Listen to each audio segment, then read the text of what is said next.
Hello everyone, আজকে আমরা the Bengal sellers কবিতাটি পড়ব। লিখেছেন সরোজিনী চট্টোপাধ্যায় নাইডু। এই কবিতাটির ওপর এটি আমাদের প্রথম ভিডিও।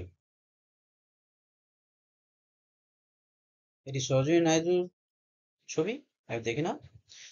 সরোজিনী চট্টোপাধ্যায় নাইডু একজন পলিটিক্যাল অ্যাক্টিভিস্ট, ফেমিনিস্ট অর্থাৎ যারা যিনি মহিলাদের অধিকারের জন্য কথা বলেছিলেন, এবং তিনি একজন কবি ছিলেন।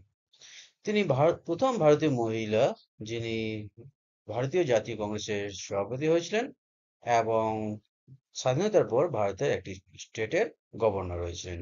তাকে Mahatma Gandhi nightingale of India বা ভারত কোকিল উপাধিতে ভূষিত করেছে। সরোজিনী নাইডু জন্মগ্রহণ করেছিলেন 13ই ফেব্রুয়ারি 1879 খ্রিস্টাব্দে হায়দ্রাবাদে। তার বাবা ছিলেন অঘোরনাথ চট্টোপাধ্যায়, তিনি একজন সায়েন্টিস্ট ফিলোসফার ছিলেন, এবং তার মায়ের নাম ছিল বরদা সুন্দরী দেবী, তিনি একজন কবি ছিলেন। শিক্ষা: সরোজিনী নাইডু মাদ্রাজে, তারপরে লন্ডনে এবং ক্যামব্রিজে পড়াশোনা করেছিলেন। তিনি 12 বছর বয়সে মাদ্রাজ ইউনিভার্সিটির আন্ডারে ম্যাট্রিকুলেশন এক্সামিনেশন, যেটা মাধ্যমিক পরীক্ষা আমরা বলি, সেটা পাস করেছিলেন 1891 খ্রিস্টাব্দে।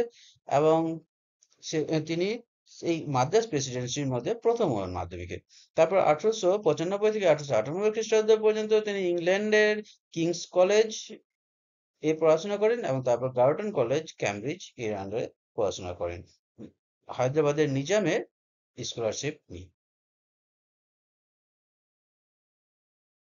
সরোজিনী নাইডুর বিখ্যাত রচনাগুলোর মধ্যে দ্য গোল্ডেন থ্রেশহোল্ড 1905 খ্রিস্টাব্দে প্রকাশিত হয়েছিল, দ্য বার্ড অফ টাইম 1912 খ্রিস্টাব্দে প্রকাশিত হয়েছিল, ইন দ্য বাজার্স অফ হায়দ্রাবাদ 1912 খ্রিস্টাব্দে প্রকাশিত হয়েছিল, দ্য ব্রোকেন উইংস 1917 খ্রিস্টাব্দে প্রকাশিত হয়েছিল, দ্য সেপ্টার্ড ফ্লুট 1928 খ্রিস্টাব্দে প্রকাশিত হয়েছিল, ইত্যাদি উল্লেখযোগ্য। এবার তিনি অনেক সম্মানও পেয়েছিলেন। তার মধ্যে কাইজার হিন্দ মেডেল পেয়েছিলেন 1919 খ্রিস্টাব্দে, নিজাম সিলভার জুবিলি মেডেল পেয়েছিলেন 1936 খ্রিস্টাব্দে, women's India association gold medal পেয়েছিলেন 1917 খ্রিস্টাব্দে। তিনি ভারতীয় জাতীয় কংগ্রেসের প্রেসিডেন্ট হয়েছিলেন 1925 খ্রিস্টাব্দে, এবং স্বাধীনতার পর governor of the Indian provinces হয়েছিলেন তিনি 1947 খ্রিস্টাব্দে। সরোজিনী নাইডু মারা যান 2 মার্চ 1949 খ্রিস্টাব্দে at a government house in Lucknow, India.